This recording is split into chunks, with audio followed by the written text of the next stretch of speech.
Leviticus Chapter 7, the restitution offering.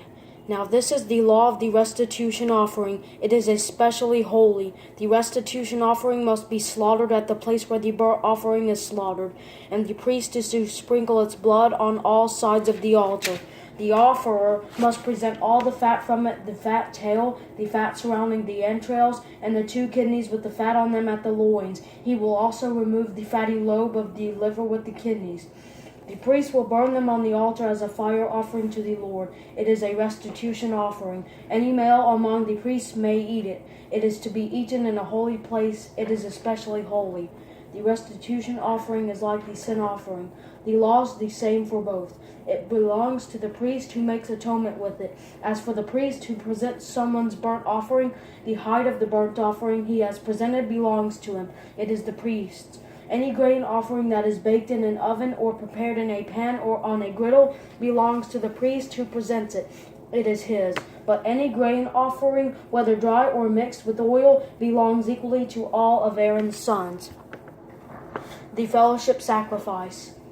Now this is the law of the fellowship sacrifice, that someone may present to the Lord. If he presents it for thanksgiving, in addition to the thanksgiving sacrifice, he is to present unleavened cakes mixed with olive oil, unleavened wafers coated with oil, and well-kneaded cakes of fine flour mixed with oil. He is to present as his offering cakes of leavened bread with this thanksgiving sacrifice of fellowship. From the cakes he must present 1 portion of each offering as a contribution to the Lord. It will belong to the priest who sprinkles the blood on the fellowship offering. It is his. The meat of his thanksgiving sacrifice of fellowship must be eaten on the day he offers it. He may not leave any of it until morning. If the sacrifice he offers is a vow or a free will offering, it is to be eaten on the day he presents his sacrifice, and what is left over may be eaten on the next day. But what remains of the sacrificial meat by the 3rd day must be burned up. If any of the meat of his fellowship sacrifice is eaten on the 3rd day, it will not be accepted. It will not be credited to the one who presents it. It is repulsive. The person who eats any of it will be responsible for his sin. Meat that touches anything unclean must not be eaten. It is to be burned up. Everyone who is clean may eat any other meat. But the one who eats meat from the Lord's fellowship sacrifice while he is unclean, that person must be cut off from his people. If someone touches anything unclean, whether human uncleanness, an unclean animal, or any unclean detestable creature, and eats meat from the Lord's fellowship sacrifice, that person must be cut off from his people. Fat and blood prohibited. The Lord spoke to Moses, "Tell the Israelites, you are not to eat any fat of an ox, a sheep, or a goat. The fat of any animal that dies naturally or is mauled by wild beasts may be used for any purpose, but you must not eat it. If anyone eats animal fat from a fire offering presented to the Lord, the person who eats it must be cut off from his people. Wherever you live, you must not eat the blood of any bird or animal. Whoever eats any blood, that person must be cut off from his people." The portion for the priests.